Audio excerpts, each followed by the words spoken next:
Puji Tuhan, haleluya, selamat pagi dan berjumpa kembali dengan kami dalam perenungan firman Tuhan yang terambil di dalam Injil Lukas pasal yang keempat ayat 1 dan ayat yang kedua. Yesus yang penuh dengan Roh Kudus kembali dari sungai Yordan, lalu dibawa oleh Roh Kudus ke padang gurun.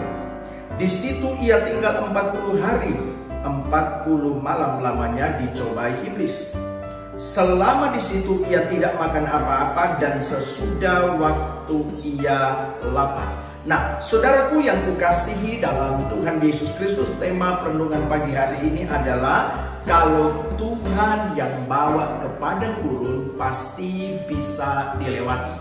Sekali lagi, kalau Tuhan yang bawa ke padang gurun pasti bisa dilewati. Nah, saudara, kita ketahui bersama bagaimana Tuhan Yesus yang penuh dengan Roh Kudus dibawa oleh Roh Kudus ke padang gurun. Padang gurun berbicara atau gambaran kehidupan yang penuh dengan tantangan, kehidupan yang penuh dengan cobaan, kehidupan yang penuh dengan penderitaan. Nah, saudara, dan benar ketika Tuhan Yesus dibawa ke padang gurun, ada tujuan yang luar biasa yang Allah mau kerjakan dalam kehidupan anaknya.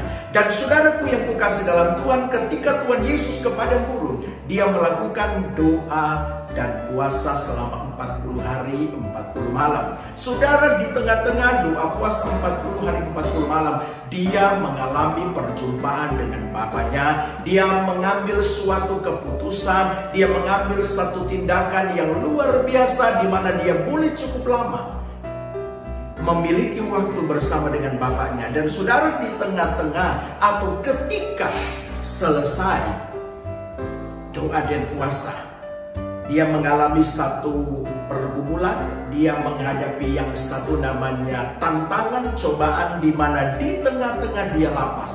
Iblis datang menawarkan makanan.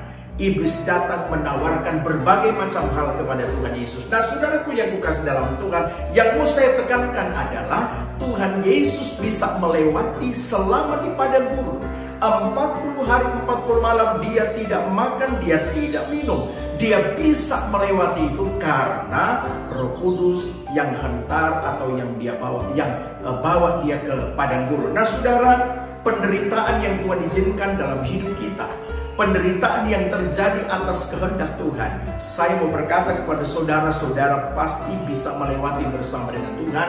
Saudara pasti kuat dan saudara pasti bisa dan saudara pasti alami kemenangan. Yang terpenting adalah penderitaan saudara jangan cari sendiri.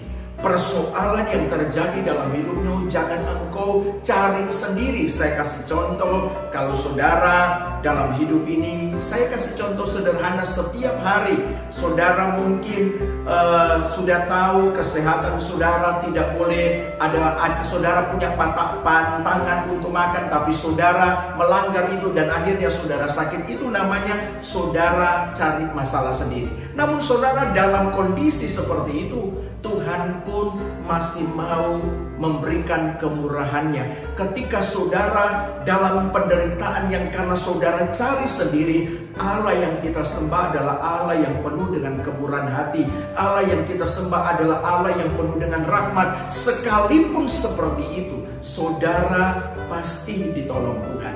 Namun saudara berbeda dengan orang yang dibawa Tuhan, memang harus melewati padang gurun, terjadi atas izin dan kehendak Tuhan. Itu ada berkat tersendiri yang Tuhan persiapkan bagi saudara. Nah, oleh karena itu, ketika saudara menyadari saudara ada dalam posisi kebenaran, saudara tetap dalam rel firman Allah, dan saat ini saudara sedang berada dalam tantangan, saudara sedang berada dalam pergumulan, saya mau berkata kepada saudara, jangan takut, karena Tuhan yang bawa saudara ada di padang gurun, dan saudara pasti alami kemenangan di dalam Tuhan. Tuhan Yesus menolong saudara. Bersama dengan Tuhan Yesus, Anda pasti melewati padang gurun yang sedang saudara alami sekarang. Haleluya.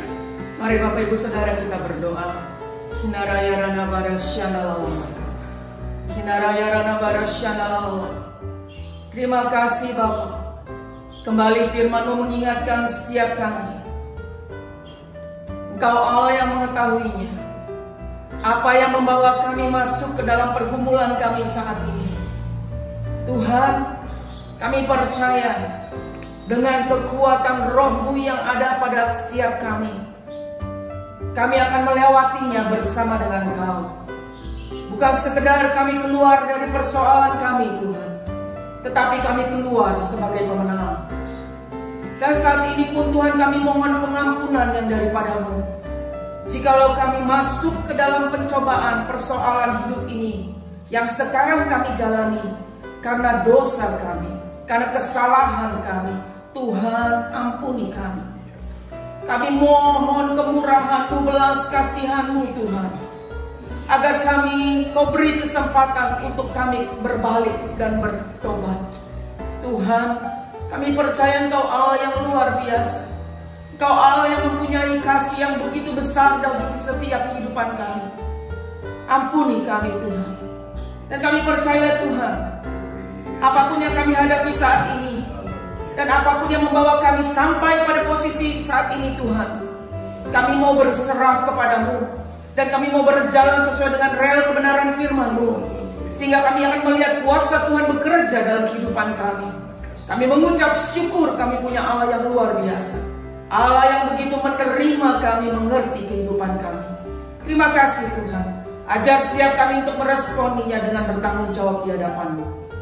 Kami mau serahkan perjalanan iman kami sepanjang hari ini.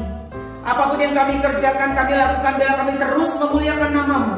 Dan kami percaya kemenangan besar akan menanti di dalam setiap perjalanan kehidupan kami. Mujizat sudah menjadi bagian dalam kehidupan kami. Terima kasih Bapa. Kami berdoa, kami menyerahkan hari ini di dalam nama Tuhan Yesus. Haleluya, amin. Selamat pagi Bapak Ibu Saudara, selamat beraktivitas, Tuhan Yesus memberkati.